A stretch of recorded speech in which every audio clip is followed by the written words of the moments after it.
Ruim aí para dois dos mais famosos deputados bolsonaristas. A coisa tá feia, viu? E muito graças a nós, porque ó, nós denunciamos, nós mostramos e a coisa fica difícil para esse pessoal. É por isso que eles odeiam a mim, porque eu que apareço mais aqui no Plantão Brasil, né? Eu sou representante do Plantão Brasil, odeiam os plantonistas, odeiam o Plantão Brasil, porque a gente vai para cima desse pessoal, a gente não fica aí só, vamos aqui falar e tal, não, a gente vai lá e vai para cima na justiça também, na Polícia Federal, no Ministério Público, e aí dá ruim para eles. Olha só, o deputado Gustavo Geyer, um dos que discursou na Avenida Paulista, lembremos, na Avenida Paulista no domingo, discursaram apenas Valdemar Costa Neto por 20 segundos, então nem conta, vai, Michele Bolsonaro, Gustavo Geyer, Nicolas Ferreira, Tarcísio, Malafaia e Bolsonaro. Só esses discursaram, os outros foram lá só para olhar.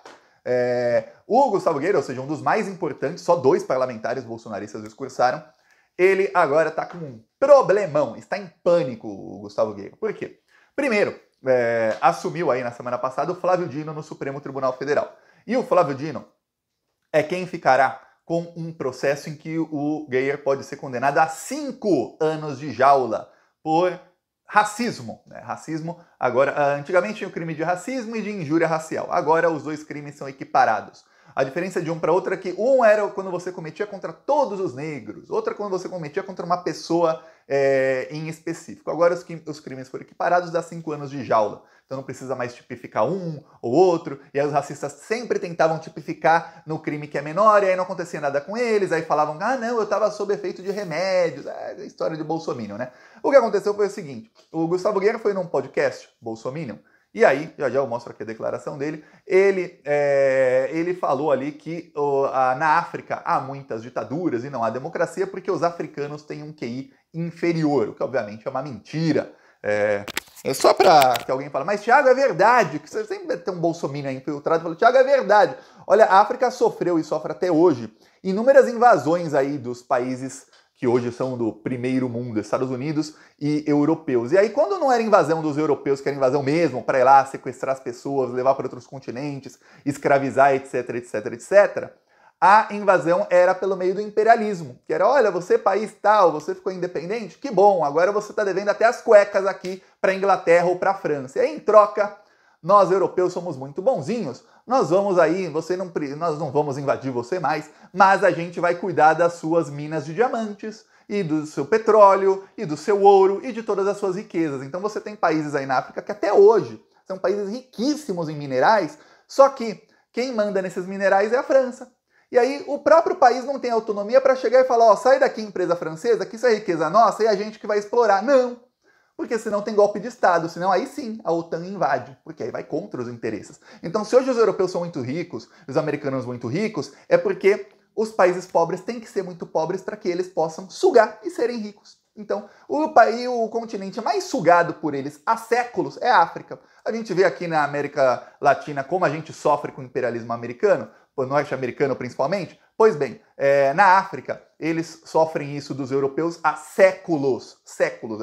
É um processo de empobrecimento da população que dura séculos. É por isso, viu? Não tem a ver com QI superior e inferior, não. Tem a ver com quem tinha mais poder de guerra lá atrás. Não é nem tecnologia. Porque se você vê, os egípcios construíram pirâmides, no México tinham os astecas, os maias que tinham tecnologia aí que os europeus até hoje não chegaram. É quem tinha tecnologia de guerra é que ganhava. Pois bem, voltando aqui ao caso Geyer, o que aconteceu foi que ele disse isso, e aí, na época ninguém sabia, ninguém tinha visto, mas o Vinícius Bettiol, ele colocou nas redes sociais. Na época o Vinícius não tinha ainda muitos seguidores, mas a gente compartilhou, muita gente compartilhou, e aí chegou na Polícia Federal, chegou a Procuradoria-Geral da República, e olha que era o Augusto Aras, mas mesmo assim era racismo, ele fez a denúncia, e a denúncia caiu com a Rosa Weber. Só que a Rosa Weber saiu, entrou Flávio Dino no lugar dela.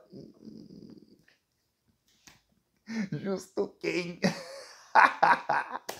Só que calma, essa não é a única contra o Geyer. Por quê? Porque a partir dessa denúncia, o Gustavo Geyer ficou bravo, ficou desesperado, ele deve ter visto aí comentários, até eu fiz nas redes sociais, viralizou na época, falando, olha, dá 5 anos e tem uma coisa, quando um deputado federal ou senador, um parlamentar, é condenado a mais de 4 anos, ele perde o mandato. Tem uma coisa, se ele é condenado depois, na segunda instância ou depois, ele já vira ficha suja. E o Geyer, por ser deputado federal, ele é condenado e julgado direto no Supremo Tribunal Federal. Então ele já vira ficha suja e já perde o mandato. Obviamente, pode ser que ele pegue uma pena de 2 anos, 1 ano, aí não vai nem para prisão, isso se converte em outras coisas e aí não perde o mandato. Só que aí, pelo desespero desse primeiro processo, ele acabou arranjando outro. Então eu vou mostrar aqui primeiro a primeira declaração dele. E aí depois a outra, que saiu a notícia dessa semana. As duas, a gente fez denúncia no Ministério Público Federal, tá? Nas duas. Tanto a primeira quanto a segunda. Só que aí você me diz qual é pior. A segunda tá andando mais rápido, viu? O crime aconteceu 3 dias depois, mas mesmo assim tá andando um pouquinho mais rápido. Olha, tire as crianças da sala, que é muito crime aqui num vídeo só, viu? O Brasil está emburrecido. Como é que você quer que a democracia dá certo? Não tem como. Aí você pega e dá o título de eleitor para um monte de gente emburrecida. 90? Hã? Sabia que tem macaco que tem QI de 90? Eu vi isso aí também. 72 na África, o QI. Não dá pra gente esperar alguma coisa da nossa população. Aí você vai ver na África, quase todos os países são ditadores. Quase tudo lá é ditadura. Democracia não prospera na África. Por quê? Para você ter uma democracia, você tem que ter um mínimo de capacidade cognitiva de entender entre o bom e o ruim, o certo e o errado. Então tentaram fazer democracia na África várias vezes. O que acontece? Um ditador toma tudo, toma conta de tudo e o povo... O Brasil tá desse jeito. Lula chegou na presidência e o povo... Picanha, cerveja! O Brasil está emburrecido. Como é que você Tá aí o Gustavo Guerra comparando aí o QI de macacos com o dos africanos. Olha, quem fala, Thiago, eu não concordo com nada do que você falou. Eu vou dar 3 livros, quem gosta de ler ou de escutar, né, que tem audiolivro desses 3 também, que é só para introduzir, assim, no assunto do imperialismo, viu? Já é América Latina, não é África, mas América Latina. O processo é bem parecido, chama Veias Abertas da América Latina, Eduardo Galeano.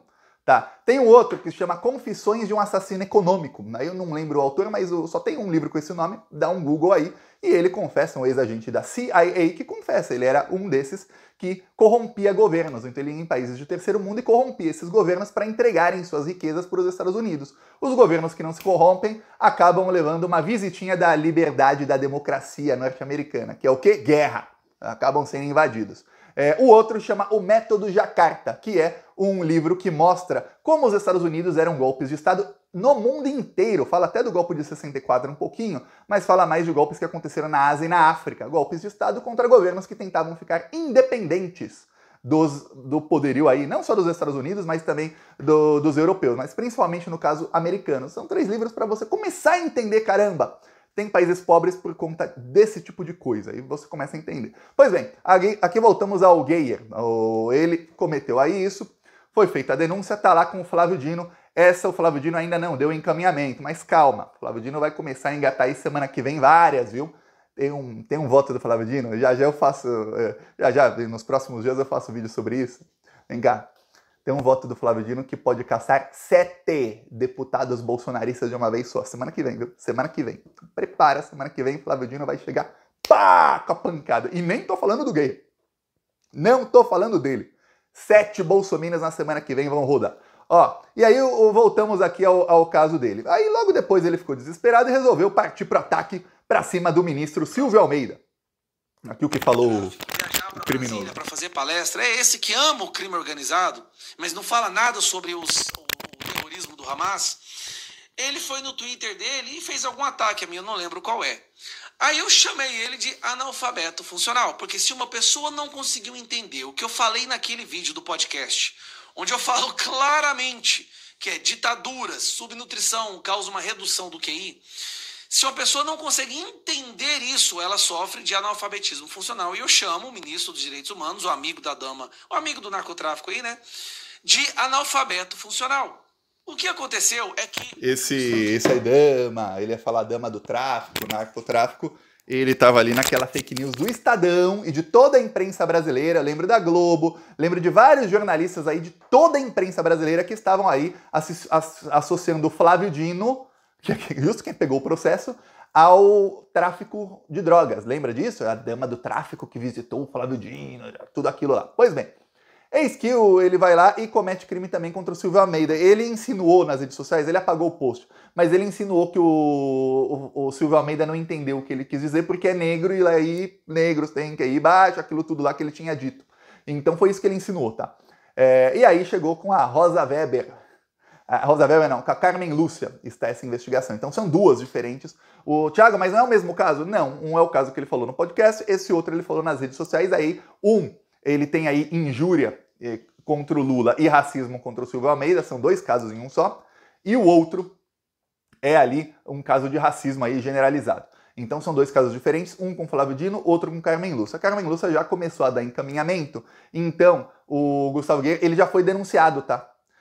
Tiago, o que é denunciado? Denunciado é o seguinte, o Ministério Público fez a investigação e disse, tem crime, vou denunciar para iniciar um processo. Então a Carmen Lúcia deu aí um prazo e o Gustavo Guerra aí já em março será tornado réu oficialmente. Ele sendo tornado réu, começa o processo, tá? E aí são dois crimes. Injúria contra o Lula, ele pode pegar até 2 anos. Racismo contra o ministro já são 5. Se ele pegar a pena máxima, não acredito que vai pegar a pena máxima nos 2 não, já dá 7. 7 ele já perde o mandato, viu? Só que, vamos supor que não pega a pena máxima. Vamos supor que, nossa, ele cometeu injúria, falou que o Lula é traficante, o ministro também. Vamos supor que vão dizer que não, isso não é crime. Pode chamar o Lula de traficante sim, tá, inocentado. Racismo, olha, dessa vez aí contra o ministro ele insinuou, não falou diretamente, tal, vai pegar 2 anos, em vez de 5, 2. Vamos supor. Aí tô sendo legal aí com o deputado aí nas penas, vamos supor. Só que tem outro caso tá muito claro.